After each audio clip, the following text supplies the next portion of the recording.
Monthly आप contractor होंगे power की पूरी कंट्रोलिंग इन कॉन्ट्रैक्टरों से कॉन्ट्रैक्टर ये कॉन्ट्रैक्टर रिले में जो कॉन्ट्रैक्टर है इसी से पूरी कंट्रोलिंग है। ठीक है, हर एक अलग अलग फंक्शन के लिए लगी है। जैसे लोकल रेडी टू स्टार्ट के लिए है, तो जब भी आप स्विच प्रेस करोगे उस टाइम पर जो रिले जिस इक्विपमेंट के लिए लगी हुई है वो सारी रिले वर्क करेगी। और आपको मंथली में जैसे कोई रिले स्टिक तो नहीं हो रही है, उसको रिले को चेक करने के लिए जैसे अभी ऑफ कंडीशन में है, ऑफ कंडीशन में इस रिले को जैसे जैसे प्रेस करोगे रिले की वायरिंग वगैरह चेक कर लो, कोई वायर वगैरह लूज तो नहीं है। उसके बाद में जब भी आप इस रिले को ऐसे प्रेस कर आपने जैसे मैनुअली ऐसे प्रेस किया तो अब ये प्रेस करने के बाद में जैसे रुकी है, होल्ड हुई है, तो ऐसे होल्ड नहीं होना चाहिए, जैसे वापस रीसेट होना चाहिए।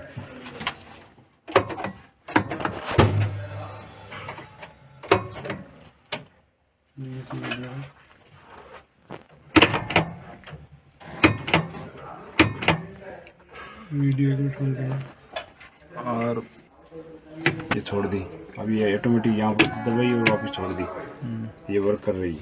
जैसे इसको भी आप दबाओ, ये जैसे अंदर प्रेस है, अभी जैसे ये रिले अपनी वर्क कर रही है। अब जैसे ये रिले है, अभी इसको आप जैसे दबाओगे रिले को चेक करने के लिए ऐसे लोकल स्टार्टिंग के अपन ने ये रेडी टू स्टार्ट कर दिया, इंजन स्टार्ट हो गया। टाइटनेस वगैरह ये कॉन्ट्रैक्टर जैसे कल मेरा एक फेलियर था कि कॉन्ट्रैक्टर है वो यहाँ से इसका लॉक से आधा कॉन्ट्रैक्टर से खुल रहा था, उसकी वजह से ये प्रॉपर वर्क नहीं कर रहा था। तो अगर कोई भी इंडिकेशन आ रहा है और उसमें कोई फॉल्ट नहीं है, उसके बाद में रिले को भी चेक करो कि रिले भी ख़राब तो नहीं है।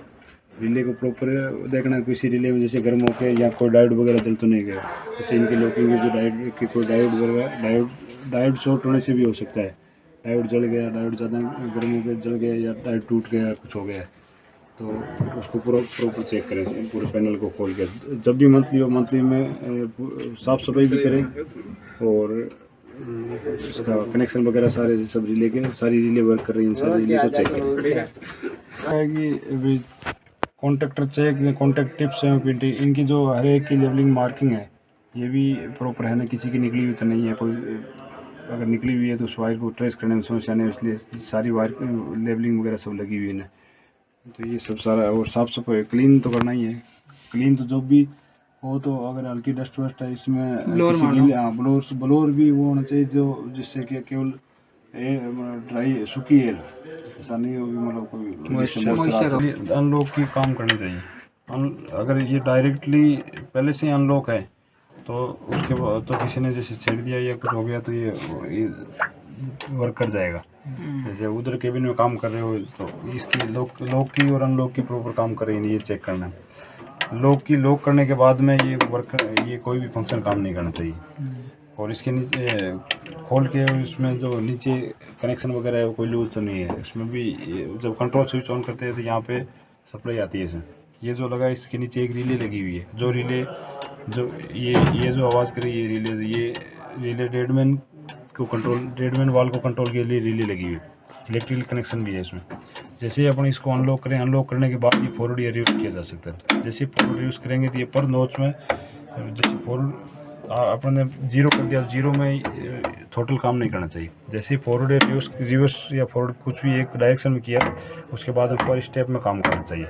जैसे ही पर स्टेप में आपने बीच में ये छोड़ दिया, जैसे ये छोड़ दिया तो अब ये ऑटोमेटिकली ये वापस रिलीज़ नहीं होना चाहिए। तो इन तीनों चीज़ों की ना तो ये इसमें निकलेगा, ना ये इस कंडीशन में वापस जीरो आएगा। वापस इसका प्रोसीजर प्रॉपर हो इसके लिए वापस जीरो करके ये करके अनलॉक की इसको चेक करना, इसके सारे फंक्शन प्रॉपर काम करने चाहिए। जो संट लगे हुए हैं इसके कंट्रोल इक्विपमेंट के जो संट है ये कोई संट करेक्ट तो नहीं है, और इसके कोई वायर वगैरह कनेक्शन वगैरह लूज तो नहीं है। जैसे अभी इसमें बहुत सारी डस्ट है, इसको जैसे मंथली में साफ करना चाहिए, इसे ब्लोअर से साफ करो। और सप्लाई जब भी कोई भी साफ़ सफाई हो रही है सब करो, तो उस टाइम पे इसको कोई भी मेंटेनेंस करो, टाइटनेस करो तो दोनों सप्लाई काट के करो।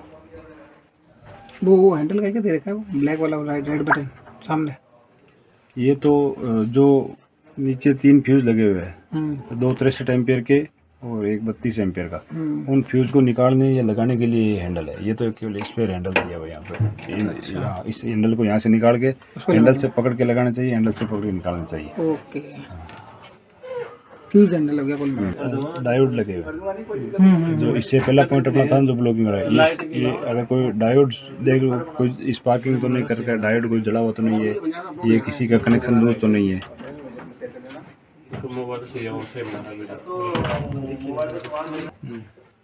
एक बार बंद करना सारी हाँ जैसे 24 वोल्टेज और 110 की सप्लाई ऑन कर ली ऑन करने के बाद में सारे पैरामीटर आपने सब कुछ चेक कर लिया ऑयल कूलेंट डीजल ये सारे सब चेक कर लिया। अब आपको पर्टिकुलर चालू करना है तो उस टाइम पे रेडी टू स्टार्ट दबाते हो। रेडी टू स्टार्ट के टाइम पे इन किसी को छोड़ के एक्स्ट्रा कोई इंडिकेशन जिस टाइम आपने स्विच प्रेस कर रखा है इनके अलावा कोई भी इंडिकेशन क्रिएट नहीं होना चाहिए। ये सारे इंडिकेशन देख लो रेक्टिफायर का इंडिकेशन बाद में जाएगा इसका बाद में एक्चुअली का बाद में जाएगा। अब जैसे 3 से 5 सेकंड बाद में जब छोड़ते हो ठीक तो दोनों इंजन में वेट फॉर 10 सेकंड के इंडिकेशन अगर किसी में छोड़ने पे कोई इंडिकेशन वापस क्रिएट हो रहा है तो ये वो चीज़ की समस्या है उसकी वजह से इंजन स्टार्ट नहीं होगा तो फिर पर्टिकुलर उसको देखना है। जब कोई भी हाइड्रोलिक है कूलेंट है ये सब आएगा तो उसके साथ में इंजन ट्रिप का इंडिकेशन जरूर आएगा। जैसे आप दबाओगे चला जाएगा जैसे छोड़ोगे वापस आ जाएगा। अब रेडी टू स्टार्ट होने के बाद में जैसे आप इसमें इंजन को ऑन और ऑफ के स्विच को चेक करें तो जैसे आप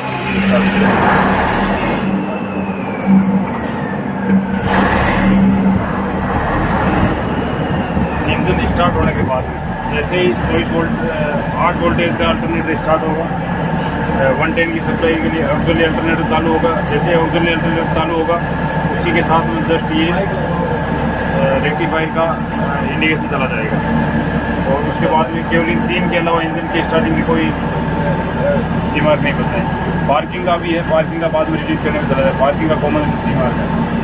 जैसे अभी ये इंजन ट्रिप हो गया तो इंजन ट्रिप हुआ तो अब इसमें जैसे ट्रिप के साथ में लोनू गोल का पैसे दिया है ऐसे कोई भी आरपीएम लोड जब इंजन ट्रिप हो गया तो उसकी वजह से आरपीएम लोड आ रहा है। अब इसके जैसे अपना बन की कमांड थी तो ऑन और ऑफ की स्विच चेक हो गया कि ऑन और स्विच है वो प्रॉपर काम कर रहे हैं। लोकल स्विच को भी लोकल ऑन ऑफ के स्विच है यहाँ से लोकल करके और उसको भी मतलब एक बार चेक करें कि लोकल दोनों में बंद हो गया अपने आप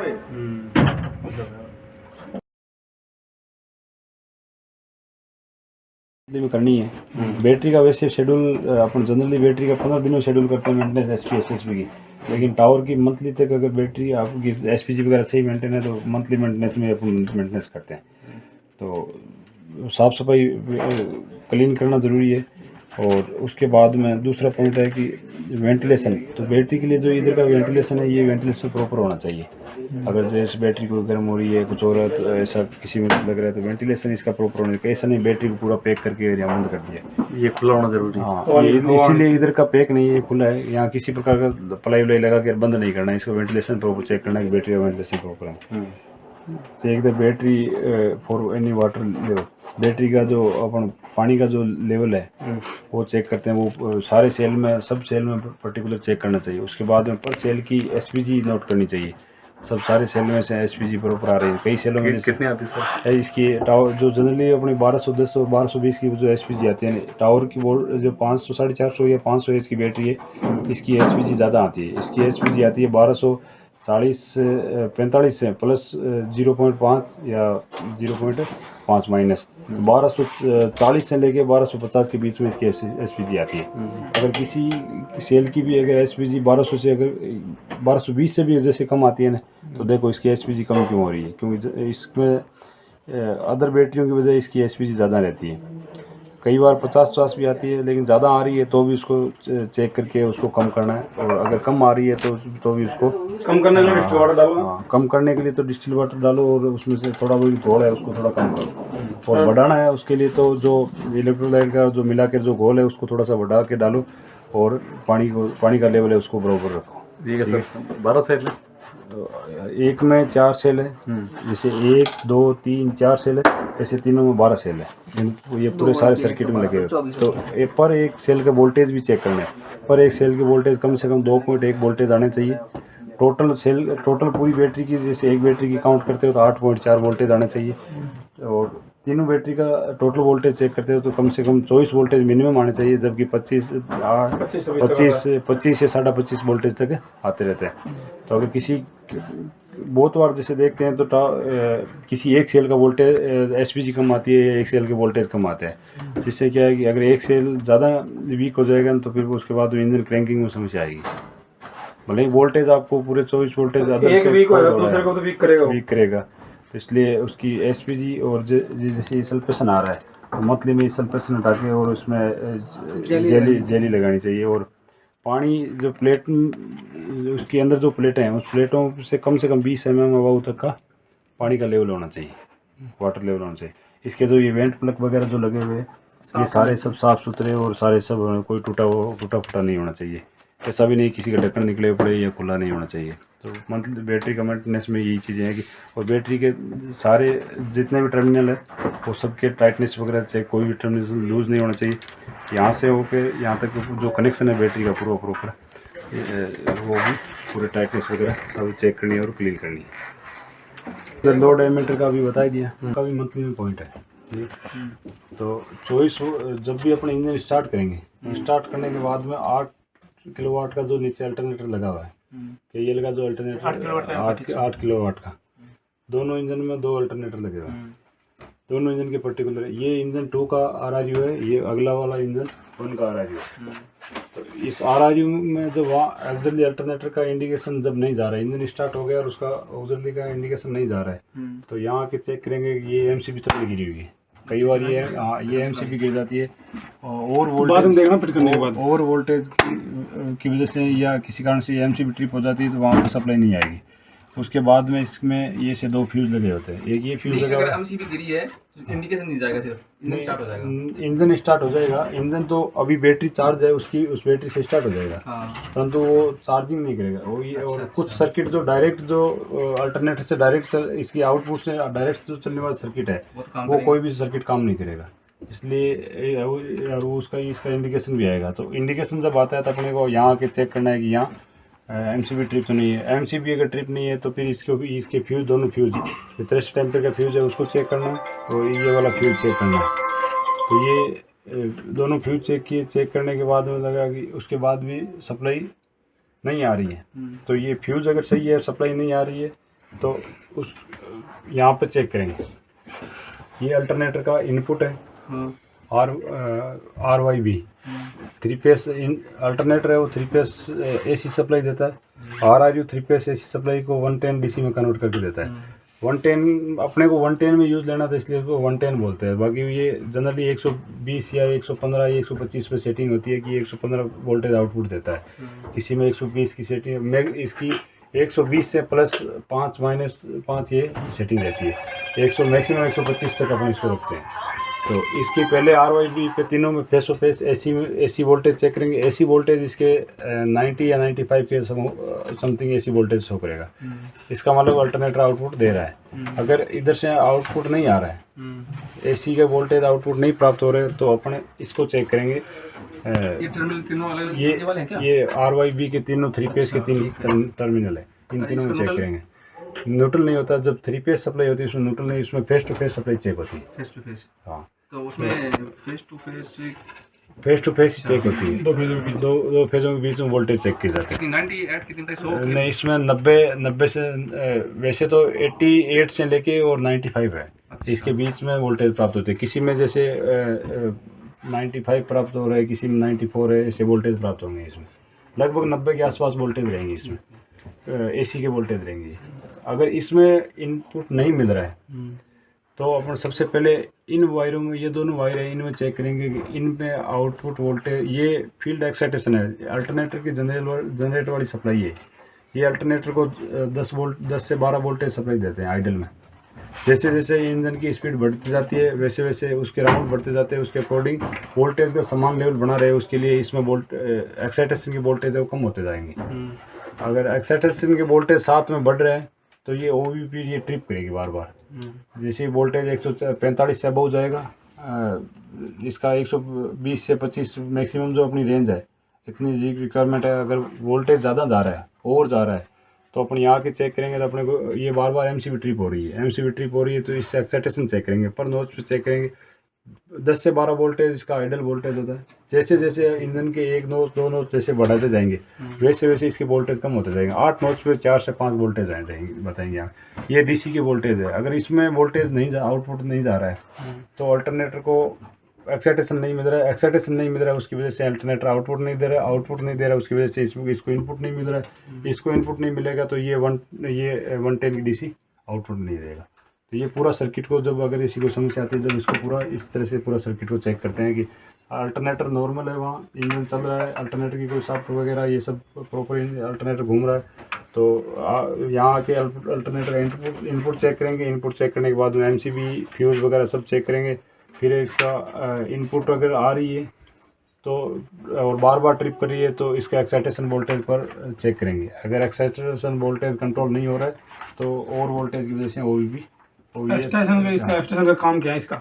एक्साइटेशन जब भी कोई अल्टरनेटर है वो आउटपुट जब भी देता है जब पहले उसको कुछ वोल्टेज प्राप्त चुंबकीय क्षेत्र बढ़ाने के लिए, चुंबकीय क्षेत्र बनाने के लिए एक्साइटेशन वोल्टेज देते हैं, चाहे बड़ा अल्टरनेटर हो या छोटा अल्टरनेटर हो। तो एक्साइटेशन वोल्टेज का वैल्यू रहती है 10 से 12 वोल्टेज। और जैसे जैसे ये नहीं है कि आरपीएम बढ़ेगा तो बढ़े, अगर आरपीएम के साथ जितने अपन ने आरपीएम इंजन की स्पीड बढ़ेगी उसके अकॉर्डिंग इसके वोल्टेज बढ़े तो ये ओवीपी इसको ट्रिप करेगी, क्योंकि और वोल्टेज 145 वोल्टेज मैक्सिमम वोल्टेज है, उससे ऊपर जाएगी उसके बाद में ऑटोमेटिक ट्रिप कर देगी। और सप्लाई के सर्किट है इसमें अपन 110 की इसके टाइटनेस चेक करनी है, इसकी साफ सफाई और चेक करनी, ब्लोअर चला के चेक। ये एक्साइटेशन वाला प्रॉपर काम नहीं किया तो वोल्टेज वहां से बनाएगा नहीं, अल्टरनेटर बनाएगा नहीं। सबसे पहले आपके इंडिकेशन आते ही सबसे पहला पॉइंट आपके यही है, आरआरयू है। इंजन नीचे सब नॉर्मल है, आपकी शाफ्ट लगी हुई है, अल्टरनेटर घूम रहा है, इंजन चल रहा है, तो सबसे पहला पॉइंट आरआरयू पे आओगे। यहाँ के चेक करोगे एमसीबी या फ्यूज वगैरह उड़ा होता नहीं है, कोई हीटिंग कोई वायर वगैरह जला होता नहीं है, कोई लूज तो नहीं है, कोई स्पार्किंग तो नहीं हो रखी है, ये सब चीज़ें हो गई। अब आपके वहाँ इंडिकेशन नहीं जा रहा है तो आप सबसे पहले इसकी इनकमिंग चेक करोगे, अल्टरनेटर से आरआरयू की इनकमिंग चेक करोगे। इनकमिंग आ रही है इसका मतलब इसको देखने की जरूरत नहीं है। इनकमिंग नहीं, तीनों फेज अगर वोल्टेज चेक करना हो तो इनमें कॉमन कौन सा रखेंगे? तीनों फेज में क्या है, किसी के साथ लगा के सबका समान आएगा, एक आगे बस आई सबका समान आएगा। ऐसी में कभी वोल्टेज चेक किए, मतलब 3 फेज की सप्लाई चेक की 3 कितने की? हाँ, तो इसलिए 3 फेज की सप्लाई करते हैं वो फेस टू फेस चेक करते हैं। आप डीजी 10 के ये जो जनरेटर है उसकी भी 3 फेज सप्लाई है, मतलब इसमें एक में जो आएगा वो सबकी रहेगी भाई फेज की, एक फेज की वोल्टेज चेक करते हैं, अपने अपने वोल्टेज आएंगे। क्या कह रहे फेज को तुम समझ ही नहीं रहो। अब जैसे इसका वोल्टेज मेजर करने के लिए नेगेटिव और पॉजिटिव टर्मिनेशन पे लगाते हैं, तो वैल्यू आ गई। इनका वोल्टेज लगाने के लिए फेस टू फेस लगाएंगे। हाँ ओके, तो जैसे दोनों में लगा दिया तो वोल्टेज कौन से वाला फेज का आएगा फिर? वो दोनों में लगाया, दोनों के बीच 3 फेज आपके पास में, इन दोनों के बीच में लगाया, वोल्टेज आ गया, तो वोल्टेज है वो किसका है? इन्हीं का है, और किसका है? दोनों में से किसका मानेंगे? दोनों में से किसका मानने के लिए आप इसको इसके साथ और ले लो, हाँ उसको उसके साथ ले लो, सेम आएगा। हाँ सेम आएगा, सबके वोल्टेज सेम आएगा, मतलब एक आधा वोल्टेज कम ज्यादा हो सकता है। वही तो मैं बोल रहा था, मैं सबका सेम आएगा क्या? तो इसीलिए तो फेस टू फेस चेक है। आप ऐसे तो नेगेटिव पॉजिटिव लगा के आप मानोगे कि फिर किसका वोल्टेज है, तो नेगेटिव पॉजिटिव इन दोनों से जो अपने को प्राप्त हुआ वही वोल्टेज हुआ। वही मैं बोल रहा था भाई, एक का जो है वैसे सबका लगभग सेम आएगा। तो ऐसे वोल्टेज 3 पे इसमें ऐसी इनकमिंग सप्लाई हो गई और आउटगोइंग हो गई। अगर यहाँ से आउटगोइंग सप्लाई जा रही है तो फिर यहाँ से लेके वहाँ जो बाहर फ्यूज लगे उस फ्यूज से चेक करके वहाँ तक के सारे सर्किट को पूरे को चेक करना है कि भी यहाँ से आउटपुट तो जा रही है, लेकिन जो रिले ऑपरेट हो रही है उस रिले को प्रॉपर सप्लाई नहीं मिल रही है। वोल्टेज की बैटरी है, इससे पूरा 110 वोल्टेज अपने को प्राप्त है। ये 18 बैटरी है, पर बैटरी 6 वोल्टेज आउटपुट देती है। तो इसके यहाँ पे देखिए कोई सल्फेशन वगैरह तो नहीं आ रखा है, जेली लगा के या टाइटनेस वगैरह एक बार प्रॉपर कर ली, या जैसे किसी में कोई लूज होगा तो उसमें हीट हो रखा है या सल्फेशन आ रखा है, या बैटरी को मंथली में साफ करना है, और बैटरी का पर बैटरी का वोल्टेज चेक करना है, और टोटल बैटरी का टोटल वोल्टेज 110 वोल्टेज से कम नहीं होना चाहिए। पर सेल का मतलब पर इसको सेल बोलो क्योंकि इसमें एक ही सेल है, तो 6 वोल्टेज का सेल है, तो 6 वोल्टेज से कम नहीं आना चाहिए। जिससे जो भी 6 वोल्टेज से कम है मतलब वो वीक है, तो उसको लास्ट में तो रखना ही नहीं है। अगर ज़्यादा कम आ रहा है तो उसको भी बदलना है। टोटल वोल्टेज 110 वोल्टेज प्राप्त होना चाहिए। और 110 की बैटरी अगर किसी कारणवश एक बार के लिए आपकी डिस्चार्ज हो गई तो तो भी आप टावर को वर्क कर सकते हो और उससे उसी दौरान मतलब इस बैटरी को वापस चार्ज कर सकते हो। 110 की बैटरी डिस्चार्ज होगी, मान के चलो आप टावर पे आए और 110 वोल्टेज बैटरी आपकी काम नहीं कर रही है, मतलब इसके वोल्टेज कम है, जिससे आपका सर्किट जैसे ऑन करते हो तो लो होकर ट्रिप हो जाता है। तो आप एक इंजन को लोकल पे करो, एक इंजन को लोकल पे करके एक इंजन को स्टार्ट करो, एक इंजन को स्टार्ट करोगे जिससे आरआरयू से आउटपुट प्राप्त हो जाएगा। आरआरयू से जैसे आउटपुट प्राप्त होगा तो उधर का सर्किट तो चार्ज हो जाएगा, सर्किट में सब में सप्लाई चली जाएगी, तो बैटरी है उसके वो ये भी चार्ज होना शुरू हो जाएगी। उसके बाद में दूसरे इंजन को वहाँ से रिमोटली, जब आपको पूरे सर्किट पैनल में सब में सप्लाई आ गई, दूसरे को आप रिमोटली स्टार्ट करो, दूसरे को रिमोटली करके उसके बाद में पहले लोकल वाले को बंद करो, बंद करके उसको भी फिर वापस रिमोटली स्टार्ट कर सकते हो, जिससे आपका वर्किंग भी स्टार्ट हो गई और बैटरियाँ भी चार्ज होनी शुरू हो गई। इसमें डिजिटल वाटर डालने की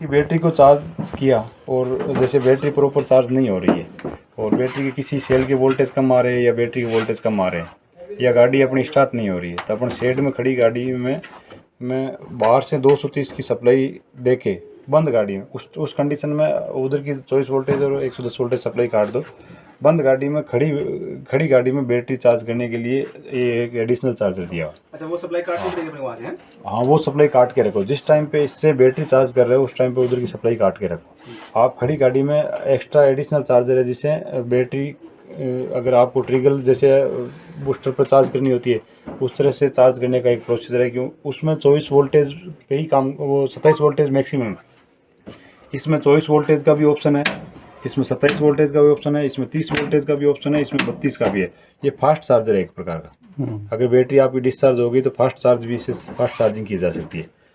किसी कोई सेल ज़्यादा वीक हो गया तो उसको उठाने के लिए 24 वोल्टेज से बहुत टाइम लगेगा या उसे होगा नहीं, तो इसके लिए इसको एडिशनल चार्जर दिया है। एक तो सेफ्टी, नॉर्मली अपन कितने पे करें इसको? नॉर्मली अपन 27 वोल्टेज जो उसका आउटपुट है, जो अल्टरनेटर लगे हैं वो नॉर्मली चार्ज करते रहते हैं अपने आप। नहीं, मान लो अपने डीजी से सप्लाई उठा के डीजी से सप्लाई देंगे तो अपन इसको अपनी जितनी रिक्वायरमेंट है उसके अकॉर्डिंग, अगर अपने को फास्ट चार्ज करना है तो अपन 32 पे रखेंगे उसे, और स्लोली चार्ज करना है अपन 30 पे रखेंगे, उससे स्लो चार्ज करना है 27, और 24 वोल्टेज पे तो ऑलरेडी वो जो इंजन के साथ लगा है वो कच्चा काम कर ही रहा है। तो अपने जैसे 30 या 32 पे जितने भी चार्ज करना है उसके अकॉर्डिंग यहाँ पे एम्पेयर, वो ये एम्पेयर लेगा। अपन बाहर से 230 की सप्लाई, बाहर एक सॉकेट लगा हुआ है, 230 का पॉइंट लगा, वहाँ 230 की सप्लाई, वो 230 इसका इनपुट है वो। अच्छा, जैसे ही चाहे आप डीजी स्टार्ट करके 230 दे दो, चाहे आप शेड में जहाँ से आपके बाहर की RSC की सप्लाई उससे 230 की सप्लाई दो, जैसे ही सप्लाई दोगे उस टाइम पे आके यहाँ MCB ऑन करोगे, ऑन करते ही यहाँ पे आपको सप्लाई ऑन का इंडिकेशन आएगा।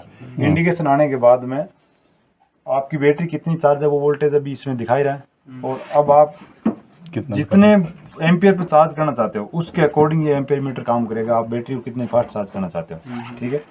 और अगर किसी भी प्रकार से आपको अगर बैटरी आउटपुट में बढ़ाते हो और अगर एम्पियर नहीं बढ़ रहा है तो आपको इन दोनों का ये दोनों फ्यूज चेक करने हैं, कोई फ्यूज तो नहीं उठ गए। ये 230 की इनकमिंग सप्लाई है, जैसे इसके वायर लूज पड़ेगी तो ऐसे कोई वायर लूज है तो उसको प्रॉपर टाइट करें।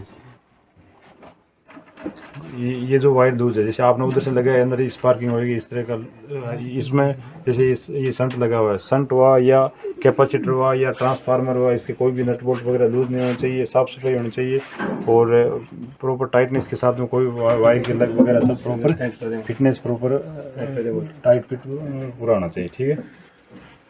और जैसे ही आप इसकी इनकमिंग को 230 को दोगे, सारा प्रोसेस हो गया, उसके बाद में ये बैटरी के लिए आउटपुट वोल्टेज है 24 से 32 तक का ऊपर लिखा हुआ है। तो बैटरी को जो उधर कनेक्शन जाता है वो कनेक्शन यहाँ है। अपन लास्ट में अपने पर्टिकुलर यहाँ चेक करेंगे कि मैंने इस चार्जर को ऑन कर दिया, यहाँ अपने को 32 पे सेट कर दिया, इनकमिंग ले ली, तो उधर बैटरी पे या बैटरी पे भी लगा, बैटरी के ऊपर जो टर्मिनल है उन पे भी लगा चेक कर सकते हो 27 वोल्टेज या 30 वोल्टेज जितना भी चार्ज कर रहे हो, और यहाँ से भी चेक कर सकते हो कि मेरा आउटपुट प्रॉपर ये चार्जर आउटपुट देने का, इसकी इनपुट, इस चार्जर की इनपुट ये है और आउटपुट ये है।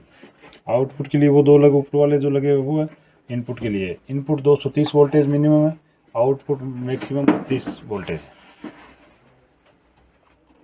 मान लो प्रकाश अपना वो नीचे का सॉकेट है, वो सॉकेट में काम करे तो ये रहा ना इनकमिंग, उस सॉकेट से जो सप्लाई है वो ये दो वायर सीधे वहाँ से यहाँ आते हैं, यहाँ डायरेक्ट भी दे सकते हो। डायरेक्ट आप डायरेक्ट यहाँ पे 230 की सप्लाई यहाँ दे सकते हो, लेकिन वैसे वो सेफ्टी के साथ में, क्योंकि आप लूज वायर लगाते हो तो उसको उस हिसाब से सेफ्टी सिक्योर करके लगाने के बाद में पहले आप एमसीबी को ऑफ करके लगाने के बाद में ऑन करें। ऑन जैसे करोगे, ऑन करने पे ये मेंस ऑन की सप्लाई का इंडिकेशन आएगा, और उसके आप जिस अकॉर्डिंग से इसको सिलेक्टर स्विच को सिलेक्ट रखोगे उसके अकॉर्डिंग यहाँ पर शो करेगा, और उसी के अकॉर्डिंग बैटरी चार्ज होगी। में जैसे 12 वोल्टेज की बैटरी है तो 12.5 4 7 12 वोल्ट इतने वोल्टेज तो कम से कम आना चाहिए। बैटरी का मेंटेनेंस सेम उसी बैटरी की तरह मंथली इसका भी मेंटेनेंस करना है। इसमें एसपीजी वगैरह, इसकी एसपीजी 1220 से 1220 के बीच में एसपीजी होनी चाहिए। ये ड्राई सेल वाली लगा रखी है, लेकिन इसमें जनरली क्रैंकिंग के लिए बैटरी वही वाली बैटरी लगानी चाहिए। ये तो ठीक है, वो ख़राब हो गई इसलिए लगा रखी होगी। और जैसे आप डिस्प्ले को भी वर्किंग करके देखो, डिस्प्ले वर्क कर रही है ना, लोकल और रिमोट, एक पे डिस्प्ले रिमोट पे स्टार्ट कर दिया, 2 पे लोकल भी, दोनों प्रोसीजर से आपका डीजी को चेक करके मंथली में चेक करोगे दोनों प्रोसीजर से डीजी स्टार्ट हो रहा है।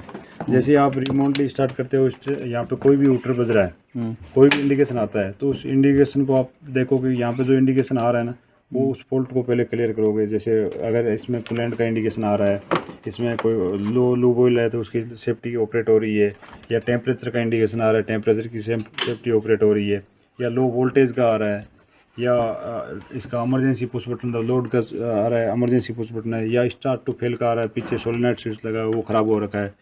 जो भी इंडिकेशन यहाँ आएगा उस इंडिकेशन को देखो, और उसको जो अपनी मैनुअल में जो इंडिकेशन के लिए जो दिया हुआ है, ये इंडिकेशन जैसे इनपुट डी आया, यहाँ पे डी आ रहा है, सी आ रहा है, बी आ रहा है, तो वो इनपुट किस चीज़ का है उसको पर्टिकुलर देखो, और उसकी पैनल की भी पूरी साफ़ सफाई करो। और कोई भी वायर वगैरह पैनल में अंदर वायर लूज है या अलग लूज है उसको टाइट करो।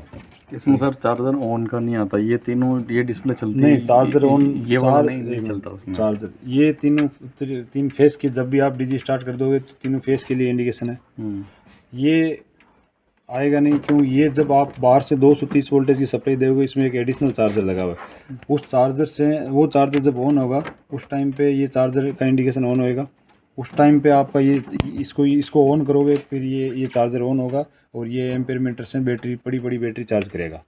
जब आपके पास में डीजी स्टार्ट नहीं हो रहा है उस कंडीशन में आपको करना है। उससे पहले कई बार इसको चालू करते हैं, इसको भी करते हैं, इसका लिंक इसके साथ है, नहीं कि आपको जब बाहर से 230 देते हैं उसी टाइम इसको वर्क करना है। जैसे ऑन करोगे फिर यहाँ इंडिकेशन आएगा और बंद डीजी में बैटरी चार्ज करेगा, अंदर जो एडिशनल चार्जर लगा हुआ, बाकी इसका कोई यूज नहीं है। बाकी इसका यूज़ नहीं है। ये जनरली जब आप डिस्प्ले से चालू कर रहे हो तो बैटरी आपकी प्रॉपर चार्ज हो रही है।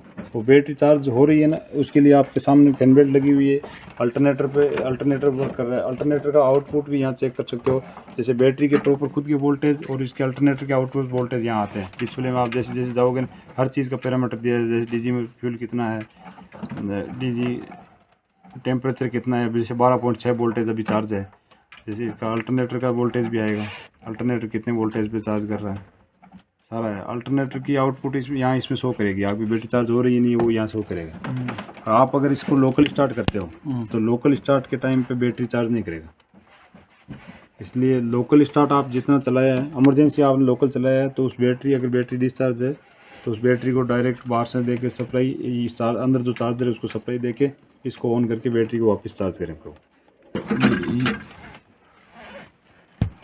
ये जो तार है ना, इनपुट के दोनों इधर, हाँ, इनमें वायर नहीं लगा रखा है। इनकी जो वायरिंग होकर यहाँ एक सॉकेट लगा होता है, उस सॉकेट में डायरेक्ट अपन सप्लाई देते हैं, यहाँ सप्लाई आ जाती है और फिर ये चार्ज करना शुरू कर देता है। ये जो चार्जर है एडिशनल चार्जर है। जैसे देखो इसमें इस तरह की है, तो पैनल को साफ करो। पैनल का कोई भी नट बोल्ट वगैरह कोई लूज है, जैसे ये रिले का ये लॉक टूटा हुआ है, तो ये इनको वापस अपनी जगह प्रॉपर सिक्योर करो। मंथली में ये सब चीज़ें एक बार पर्टिकुलर देख लोगे तो फिर बाद में मतलब सही चलता रहेगा। एक बार में, हर बार में ऑटोमेटिक लूज, जैसे ये रहा, ये वायर ये इस तरह से निकले पड़े, डीजी चल रहा है लेकिन सप्लाई नहीं आ रही। यहाँ RYB तीनों फेस के लिए 3 ये फ्यूज़ लगा हुआ, 3 फ्यूज़ लगे होते हैं। इन फ्यूज़ों को भी चेक करना होता है कि अपनी सप्लाई क्यों नहीं आ रही। ये MCB तो टेप नहीं है, ये MCB सेफ्टी के लिए होता है, ये पैनल बंद कर देती है MCB है ना। ये लूज़ नहीं होनी चाहिए, फैन बेल्ट सही लगी होनी चाहिए। ये जो टेम्परेचर सेफ्टी है, ये वाली टेम्परेचर सेफ्टी है, ये ऑयल सेफ्टी लगी हुई है। डीजी में मंथली में ऑयल सेफ्टी को भी चेक करना है, इसके कनेक्शन वगैरह चेक करना है, इसको चेक करना है। ये रेडिएटर के वाटर लेवल के लिए लगा हुआ है, कूलेंट का, टेम्परेचर का, ऑयल के, ये तीनों सेंसर चेक करने हैं। तो यहाँ आगे देखिए ये सोलेनॉइड स्विच है, ये प्रॉपर वर्क कर रहा है नहीं कर रहा है। सोलेनॉइड स्विच, इसको सोलेनॉइड स्विच बोलते हैं। और ऑयल का लेवल चेक करने के लिए यहाँ से इसमें से ये निकाल, स्ट्रिप निकाल के गेज, और इस गेज में आप यहाँ पे इसमें मिनिमम और मैक्सिमम दोनों लिखा हुआ है। इसमें ये मैक्सिमम लेवल है, कंपनी वाला डाल के दिया था, तो वापस लगा के डाल के देता है कि इसका ऑयल लेवल, ऑयल कूलेंट और बैटरी वगैरह होता है। उसके बाद में हर एवरी 500 घंटे पे इसका मेंटेनेंस है। मेंटेनेंस शेड्यूल में है कि पहला मेंटेनेंस में क्या क्या चेंज होगा, दूसरे में क्या क्या चेंज होगा, वो सारा उसके चार्ट में दे रखा है। ये वर्कशॉप जाता है तो चेंज होता है कि इसमें ऑयल होता है? वर्कशॉप नहीं होता है।